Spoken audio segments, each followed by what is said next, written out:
The desert sun was a merciless brass bell in a white-hot sky, bleaching the color from the town of Dustwater. From the shaded porch of the jailhouse, my father, Marshal Josiah, Joe Croft, watched the empty street with a stillness I knew meant trouble. Inside, I, Elara Croft, was mending a torn saddlebag, my fingers dusty and sure. I was unaware that the fragile peace of my 19 years was about to be shattered. The sound came first. Not the clatter of hooves, but the crunch of boots on grit. A slow, deliberate cadence that spoke of immense weight and unwavering purpose. The man who materialized from the heat shimmers was like nothing I'd ever seen. He was well over 6.5 feet tall, built like a fortress, all hardened muscle and grim intention. His face was hewn from granite, a strong jaw shadowed by dark stubble, and eyes the color of flint. He wore trail-worn leather, and the well-oiled holsters on his hips carried revolvers that looked like toys in his massive hands. He stopped before the jailhouse. His voice was low and rough, like stones grinding together deep underground. "I'm looking for Marshal Croft." My father stepped down, positioning himself as a shield. "State your business." The giant's gaze was unwavering. "A man named Silas Rook borrowed from the wrong people. He's gone. The debt remains. I'm here to collect." My blood ran cold. Silas Rook was my uncle, a charming dreamer who'd skipped town, leaving behind the deed to the abandoned silver mine in the Canyonlands, the one I'd begged my father to let me turn into a homestead. "That claim is under my protection now," my father growled, his hand drifting toward his pistol. "You'll get nothing here." The giant didn't flinch. "I'm not asking, Marshal. I'm informing you. The name on the paper is Rook. The collateral is the mine." His flinty eyes flickered past my father through the window and found mine. The contact was a physical jolt. I should have looked away. I didn't. The standoff stretched. My father knew he was outmatched. The stories about Cassian Cass Vance were too consistent, too detailed. A man who settled debts with a finality that left no room for negotiation. "You'll leave my town now," my father said, his hand moving toward his gun. Cassian Vance moved with shocking speed. He didn't draw his weapon. In one fluid motion, he stepped forward and caught my father's wrist in a grip like an iron vise. With his other hand, he plucked the revolver from its holster as easily as picking an apple. He released my father and stepped back.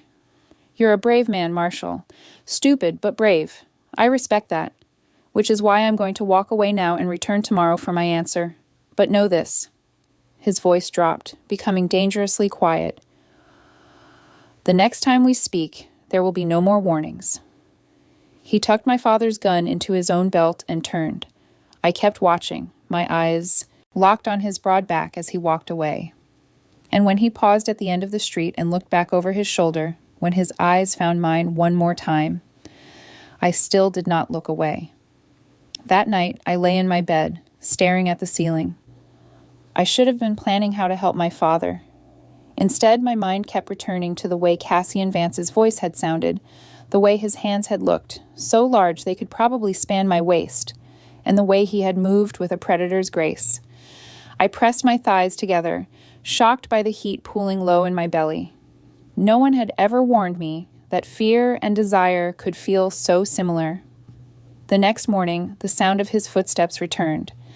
I stood beside my father in his office before he could stop me. When Cassian pushed open the door, having to duck his head to clear the frame, his presence sucked the air from the room. His eyes found me immediately, and this time, there was no window between us. "Mr. Vance," I said, my voice softer than I intended, but laced with steel. "The debt is legitimate, but the man who incurred it is gone. It isn't fair to punish us for his cowardice. Surely you understand the difference between justice and cruelty." He almost smiled. Almost. "Justice and cruelty are often the same thing, Miss Croft. Just depends on which side of the transaction you stand." He turned his gaze to my father. "I'll have my payment today, one way or another." I stepped out from behind the desk, moving closer to him. I had to tilt my head back to meet his eyes. "What if I could offer you something of equal value, something that doesn't involve bloodshed?" My father made a sound of pure panic. "Elara, no." I ignored him. "I offer my service for 1 year. I will work that mine with you, help you make it profitable. At the end of that time, the debt is paid, and you leave Dustwater in peace." The silence was deafening. Cassian Vance studied me, his expression unreadable. Then he leaned down, bringing his face closer to mine. I could feel the heat radiating from his skin, smell leather and desert sage. "And what could a marshal's daughter possibly offer a man like me that would be worth the price of a silver claim?" he murmured, his voice intimate and dangerous. I lifted my chin. "My labor, my knowledge of this land, for 1 year." He was silent for a long moment. "For an entire year, you will belong to me," he said finally. "There will be no running home to Daddy when things get hard. I will use you however I see fit. Are you prepared for that, Miss Croft? Are you prepared to have every soft part of you tested?" The words should have sent me running. Instead, I extended my hand. "Do we have an agreement?" He looked at my outstretched hand, then slowly reached out and engulfed it in his own. "We have an agreement. You have 3 days. On the morning of the 4th, I return to collect what is mine." He released my hand and turned to leave. "Get some rest. You're going to need it." The door closed. My father collapsed into his chair, his face in his hands. "What have you done, Ilara? That man is a killer." "I saved this town," I said, my hands trembling. "I saved you." On the 4th morning, I was ready. I wore a sturdy trousers and a work shirt, my hair braided tightly. My father looked old and defeated. "We can still fight," he whispered. I kissed his cheek. "I love you, Papa. Don't come after me." The sound of boots on the porch announced his arrival. Cassian Vance pushed open the door. He was dressed for travel, his gaze sweeping over me, taking in my practical clothes. "You're ready," he stated. "I am ready." He helped me mount a steady bay mare, his hands spanning my waist, the brief contact sending a shock through my system. Then he swung onto his massive black stallion, and we rode east, leaving Dustwater behind. We traveled for hours into the canyon lands, a stark, beautiful landscape of red rock and deep shadows. When we finally crested a rise, I saw it, the mine. It was a scar on the land, a dark hole in the cliff face beside a dilapidated shack that looked one strong wind from collapse. "This is it," Cassian said, his voice neutral. "This is what you traded a year for." I stared at the desolation, at the enormity of the task. Any sane person would have wept. I squared my shoulders and met his gaze. "Where do we start?" A flicker of something, respect perhaps, crossed his features. "We start by making the shack livable." The interior was a tomb, thick with dust and the ghosts of failed dreams. We worked in silence for hours, clearing debris, sweeping, mending the worst of the damage. He worked with his coat off, his shirt clinging to his broad back with sweat, and I found my eyes drawn to the play of muscles beneath the fabric. As dusk fell, we had a serviceable shelter. He built a fire while I prepared a simple meal of beans and coffee. We ate on opposite sides of the flames, the exhaustion a heavy blanket. "You worked hard today," he said, his voice a low rumble. "Most women would have complained." "I'm not most women." He looked at me, and in the firelight his eyes were no longer flint, but smoke. "No," he said quietly. "You're not." He unrolled his bedroll near the fire. "You take the cot in the back. There's a latch on the door. Use it." I rose, my body aching. "I'm not afraid of you." He turned, and the look in his eyes was pure, undiluted hunger. "You should be. Because right now, I'm thinking things no decent man should think about an innocent woman. So yes, Ilara, use the latch." My heart hammered against my ribs. I knew I should feel frightened, but I felt only a wild, reckless curiosity. "What if I don't want to?" I whispered, his jaw clenched. "Don't play games you don't understand. If I touch you, there will be no going back." "Then don't touch me," I said, my voice gaining strength. "Not yet. Not until I ask for it." For a long moment, we stared at each other across the fire. Then he gave a single, sharp nod. "When you're ready, not before." I walked to the bedroom door and closed it behind me. I did not slide the latch. The sound of that small defiance echoed in the quiet shack like a promise. The unlatched door was a question hanging in the night. I lay on the rough cot, listening to the sounds of Cassian moving on the other side, the creak of floorboards, the soft rustle of his bedroll. My body was exhausted, but every nerve was alive, strung tight with a terrifying anticipation. The space between us felt charged, like the air before a lightning strike. Sleep, when it finally came, was thin and fitful, filled with dreams of calloused hands and a low voice rumbling through the dark. Dawn found me stiff and weary. When I emerged, Cassian was already at the fire, coffee brewing. He handed me a tin cup without a word, his gaze carefully avoiding mine. The easy moment from last night was gone, replaced by a wall of rigid control. Today, we survey the mine shaft, see if it's stable, he stated, all business. The mine was a gaping maw of darkness, cool and damp. Cassian lit a lantern, its flame throwing dancing shadows on the rough-hewn walls. He moved with a cautious respect, testing support beams, his massive form seeming to fill the narrow tunnel. It's in better shape than the shack, he conceded, his voice echoing slightly. The silver vein played out, but the structure is sound. He stopped, running a hand over a rock seam. A man can build a life on sound bones. I watched him, this giant assessing the skeleton of a dead dream, and saw not a ruthless collector, but a man who understood foundations. What will you do with it, once the debt is paid? He glanced back at me, the lantern light carving planes of shadow on his face. Haven't decided. Maybe raise cattle. The land here is good. He paused. If the work doesn't break you first. The days fell into a new rhythm, harder than the first. We cleared the land around the mine, repaired the corral, and hauled water from the creek. I learned to swing an axe, to set a post, my hands blistering and then hardening. Cassian was a quiet teacher, his instructions brief but clear. He never touched me unnecessarily, but the space between us hummed with a constant, unspoken awareness. A week in, a late-season storm rolled down from the mountains, bringing a cold, driving rain. We were caught repairing a fence on the far ridge, and by the time we stumbled back to the shack, we were both soaked and shivering uncontrollably. "Get out of those clothes," Cassian ordered, his own teeth chattering as he built up the fire. He turned his back, giving me privacy. My fingers were numb, useless blocks of ice. I fumbled with the buttons of my soaked shirt, frustration and cold bringing tears to my eyes. "I can't," I finally gasped, my voice cracking. "My hands, I can't feel them." I heard him curse under his breath. Then he was behind me, his body a furnace at my back. "Let me," he said, his voice rough. My eyes are closed.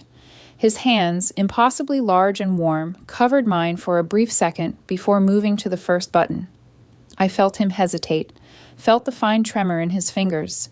Then, with a painstaking slowness, he worked each button free. His knuckles brushed against the chilled skin of my sternum, and each accidental touch was a brand. When the last button gave way, I clutched the shirt to my chest. "Thank you," I whispered, my body trembling for a new reason entirely. He stepped away as if burned. "Get dry. I'll wait outside." His voice was strained, tight, but as he moved toward the door, a reckless courage, born of cold and proximity and weeks of pent-up wanting, seized me. "Don't go." He froze, his back to me. "Ilara." "Don't go," I repeated, louder this time. He turned slowly, and the look in his eyes was my undoing. It was a raw, devastating hunger, stripped of all pretense. "If I stay," he said, each word measured and heavy, "I am not leaving this room without having you. This is your last chance. Tell me to go." In answer, I let the wet shirt fall to the floor. The sound he made was a low groan of surrender. He crossed the room in 2 strides, his hands finding my waist, lifting me as if I were weightless. My legs wrapped around him of their own accord, and he carried me to the cot, laying me down with a reverence that stole my breath. "Are you sure?" he asked one last time, his forehead pressed to mine, his breath warm on my face. I answered by pulling his mouth down to mine. The kiss was not gentle. It was a conflagration. Weeks of tension, of stolen glances and suppressed desire exploded into a frantic, consuming heat. His hands were everywhere, mapping my body with a desperate urgency, and I met him with a matching fervor I never knew I possessed. He was careful, even in his passion, but there was a wildness to him, a barely leashed power that made me feel both utterly safe and thrillingly endangered. When he finally sheathed himself within me, there was a sharp, bright pain, quickly eclipsed by a feeling of profound rightness, of a lock finally turning. We moved together in the dim light, the storm raging outside, our own tempest contained within four walls. It was not just a joining of bodies, but a collision of two solitary souls finding harbor in the most unlikely of places. Afterward, we lay tangled in the narrow cot, the storm abating to a soft patter on the roof. He held me as if I were something precious, his lips tracing the line of my shoulder. "Did I hurt you?" he murmured against my skin. "No," I said, and it was the truth. I turned in his arms to face him, my hand coming up to cup his jaw. "You were everything." His eyes, usually so guarded, were soft, the flint, gone, replaced by a quiet wonder. "I love you, Ilara Croft." The confession was a raw, stark thing in the quiet room. "I think I have since you stared me down in your father's office." Tears welled in my eyes. "I love you, Cassian Vance." The dread was a cold stone in my belly, growing heavier as the anniversary of our agreement approached. The vibrant autumn leaves, blazing gold and scarlet in the canyon, felt like a cruel, beautiful countdown. Cassian's love was a constant, solid presence, yet he never spoke of the future beyond the looming deadline. I threw myself into the final preparations for winter, stacking firewood with a frantic energy, preserving the last of the garden's yield, my hands working to outpace the fear in my heart. Each night, I memorized the weight of his arm around me, the steady beat of his heart against my back, storing the sensations like a squirrel hoarding nuts for a barren season. The morning of the final day dawned clear and bitterly cold. I woke to find his side of the bed empty. My heart plummeted.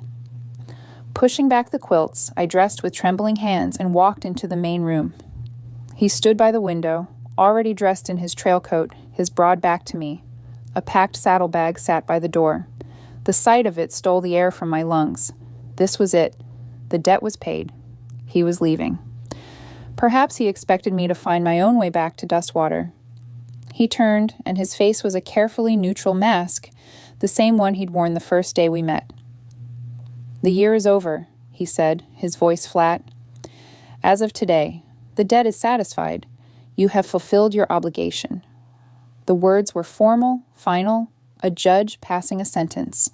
Tears blurred my vision, but I would not let them fall. I would not beg.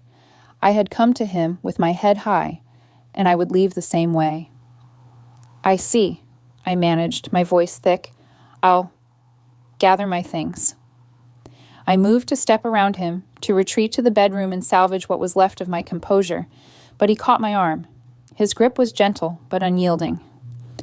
"I didn't say you were dismissed," he said, his voice low. Confused, I looked up at him.